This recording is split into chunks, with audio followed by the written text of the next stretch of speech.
Hey there, everyone. Welcome back to the English Leap podcast. I'm Daniel, here as always with the amazing Erin.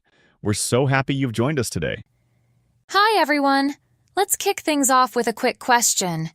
Have you ever had one of those nights where your brain just won't switch off? You're lying in bed staring at the ceiling, and suddenly you're replaying something embarrassing you said years ago. Or, worse, you start imagining how everything tomorrow could go horribly wrong. Oh, totally. Or how about this? You're texting someone, and they don't reply for an hour. Instead of assuming they're busy, you think, they hate me. I've ruined everything. I'm going to die alone. Sound familiar? Uh-huh. It's like our brains have a talent for turning the tiniest things into a full-on drama. That's why today we're talking about something we all deal with. How to stop overthinking. Right. Overthinking isn't just tiring. It's like running on a hamster wheel. You're moving, but you're getting nowhere. But don't worry, we've got you covered today with some practical tips to help you hop off that wheel and actually relax.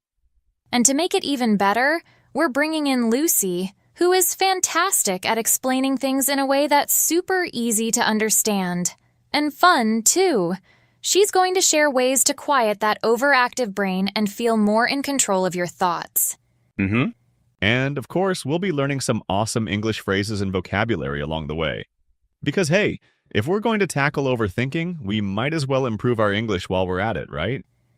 Exactly. So, if you've ever been stuck in an endless loop of what-ifs, or should I have said that? Don't worry. We've all been there. This episode is for you. All right, let's not overthink it. Let's get started. Time to welcome Lucy and dive into today's episode on stopping overthinking. You're going to love this one. Let's do it. Imagine a child flying a kite on a bright, breezy afternoon. The sky is clear, the wind is perfect, and the kite soars higher and higher.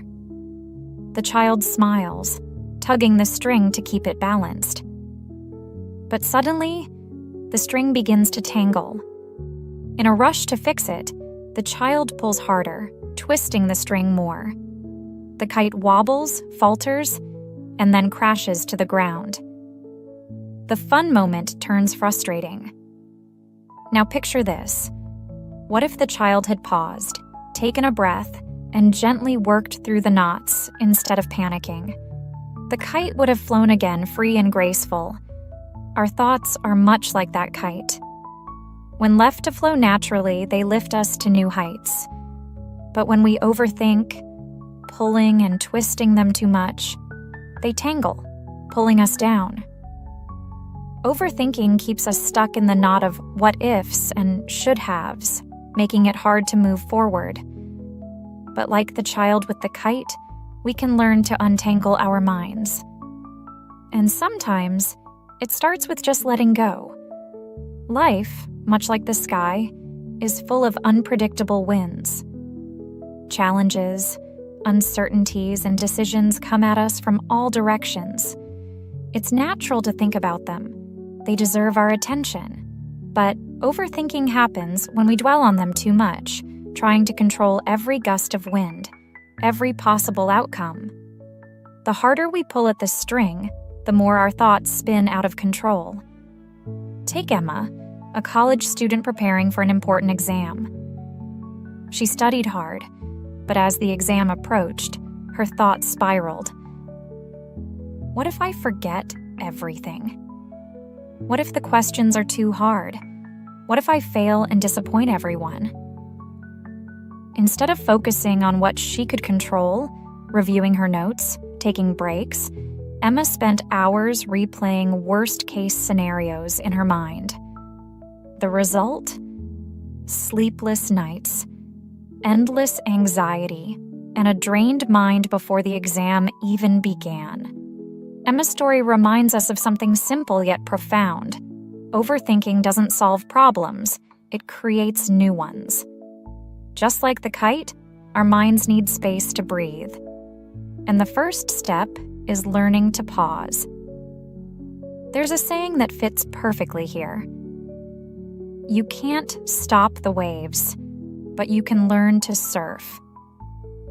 Our minds are like the ocean, full of waves, thoughts, emotions, doubts, and hopes. Some waves are small and gentle, easy to ride. Others are towering and intimidating, threatening to pull us under. Overthinking happens when we try to control these waves, fighting against the current. But the truth is, the waves are a natural part of life. We can't stop them. What we can do is learn to surf. Think about Stella, a young professional who constantly overthinks her decisions at work. After every meeting, she replays her words in her mind. Did I say the wrong thing? Should I have added more details? What if my boss thinks I'm not capable? These thoughts crash over her like waves, one after another, leaving her exhausted. But when Stella started focusing on riding each wave instead of fearing it, her perspective shifted. Instead of questioning every word she spoke, she learned to trust herself. She reminded herself that one meeting didn't define her abilities. Riding the waves doesn't mean ignoring them. It means acknowledging their presence, understanding that they're temporary, and choosing how to respond. Many people believe that overthinking is a sign of being careful or thorough. I'm just analyzing everything to be prepared, they say. But let's be honest, overthinking is rarely productive. It feels like problem solving, but it's not. It's like spinning in a hamster wheel, moving endlessly but going nowhere. Here's an example. James, an entrepreneur, spent weeks overthinking a decision about his new business venture. He made lists, pros and cons, and backup plans for every possible scenario. But the more he thought, the more confused he became. Instead of clarity, he felt stuck. Overthinking had trapped him in indecision. What James didn't realize is that no amount of thinking could guarantee a perfect outcome. Life is unpredictable, and sometimes action, no matter how imperfect, is the best way forward. Overthinking isn't about solving problems, it's about getting stuck in a loop. Imagine trying to solve a puzzle with the same few pieces, refusing to consider new ones. Overthinking keeps you locked in the same cycle of thoughts, making it hard to see the bigger picture. Why do we overthink? Often it's because we're afraid of failure, rejection, or the unknown. But here's the paradox. Overthinking doesn't protect us from these fears. It amplifies them. It's like trying to shield yourself from the rain with a colander instead of an umbrella. The more you try, the wetter you get. Letting go doesn't mean giving up. It means accepting that we can't control everything, and that's okay. Imagine holding a jar of muddy water. If you shake it constantly, the water stays cloudy. But if you set it down and let it rest, the dirt settles and the water becomes clear. Our minds work the same way. When we stop overthinking, we give our thoughts a chance to settle. Clarity comes when we pause. But letting go isn't easy, especially in a world that values control and perfection. Social media, for instance, often adds fuel to the fire. We scroll through highlight reels of other people's lives, comparing their successes to our struggles. They're doing so much better than me. Why can't I figure things out? These comparisons create unnecessary pressure, pushing us further into the overthinking trap. In today's digital age, overthinking has taken on new forms. With constant notifications, emails, and social media updates, our minds are bombarded with information. It's no wonder we feel overwhelmed. Take Rachel, for example.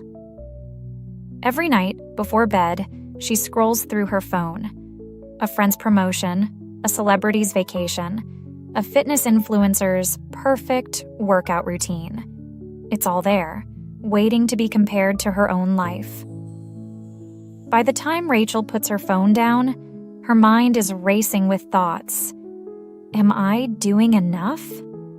Why does everyone else seem so happy? What Rachel didn't realize is that social media only shows part of the picture. Behind every perfect post is a real person with struggles of their own. Once Rachel started setting boundaries, limiting her screen time, and focusing on her own journey, she noticed a significant change. Her overthinking began to fade, replaced by a sense of contentment. Stopping overthinking doesn't happen overnight. It's a gradual process, like learning to untangle a knot. Start small. Take a deep breath. Focus on one thing at a time.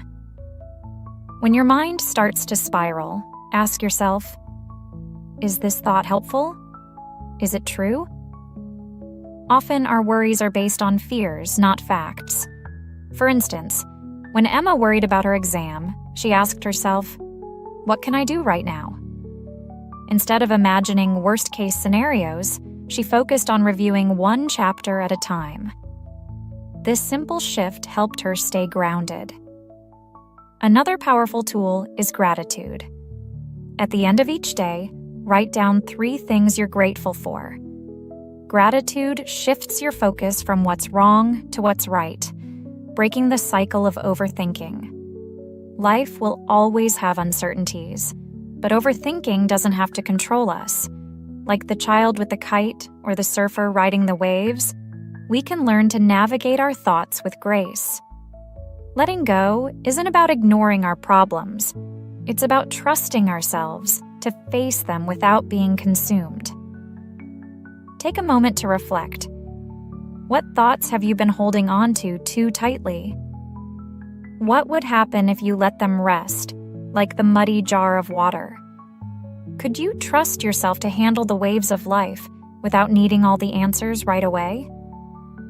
Remember, overthinking isn't who you are.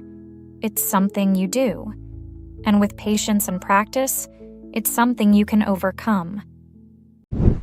Important vocabulary and expressions. Tangle. Meaning, to become twisted or knotted in a messy way. Example, her necklace got tangled in her bag, and it took ages to untangle it. Falters. Meaning, loses strength, momentum, or stability. Example, his confidence faltered when he realized he had forgotten an important detail during the presentation. Spiraled. Meaning, to move in a continuous curve, often describing something that gets worse or more intense over time. Example, her mood spiraled downward after hearing the bad news. Anxiety.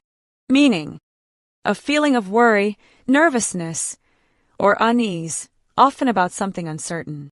Example, the thought of public speaking filled her with anxiety. Profound. Meaning, deep and meaningful, showing great understanding or insight. Example, her professor's lecture on resilience left a profound impact on her way of thinking. Overthinking. Meaning, thinking about something too much, often leading to stress or confusion. Example, he spent the entire evening overthinking his response to the email. Dwell. Meaning, to focus or stay on a particular thought or moment, especially something negative. Example, don't dwell on the mistake, focus on what you can do next. Hamster wheel. Meaning, a metaphor for repetitive, unproductive actions, similar to a hamster running in a wheel without getting anywhere. Example, she felt stuck on a hamster wheel, working long hours but achieving little satisfaction. Indecision. Meaning, difficulty in making a decision, often caused by overthinking. Example, her indecision over what to order made everyone at the table wait longer than expected. Paradox. Meaning, a situation or statement that seems contradictory but may be true. Example, it's a paradox that sometimes you have to slow down to move faster. Acknowledging. Meaning, recognizing or admitting the existence or truth of something. Example, he avoided acknowledging the mistake, but everyone could see it. Colander. Meaning, A bowl with small holes used to drain water from food like pasta. Example. After cooking the spaghetti, she poured it into the colander to drain the water. Well, that wraps up today's episode. We hope you found it helpful in understanding how to stop overthinking and picked up some useful tips and vocabulary along the way. Thanks for joining us on the English Leap podcast. If you enjoyed this episode, be sure to subscribe and download the episode PDF. It's packed with all the tips and key phrases we covered today to help you reflect and practice. And remember, progress takes time. The more you listen and practice, the more confident you'll become. We're here every week to guide you on your journey. See you in the next episode, everyone. Until then, take a deep breath, trust yourself, and keep making those leaps toward better English and a calmer mind. Bye for now, and as always, happy learning.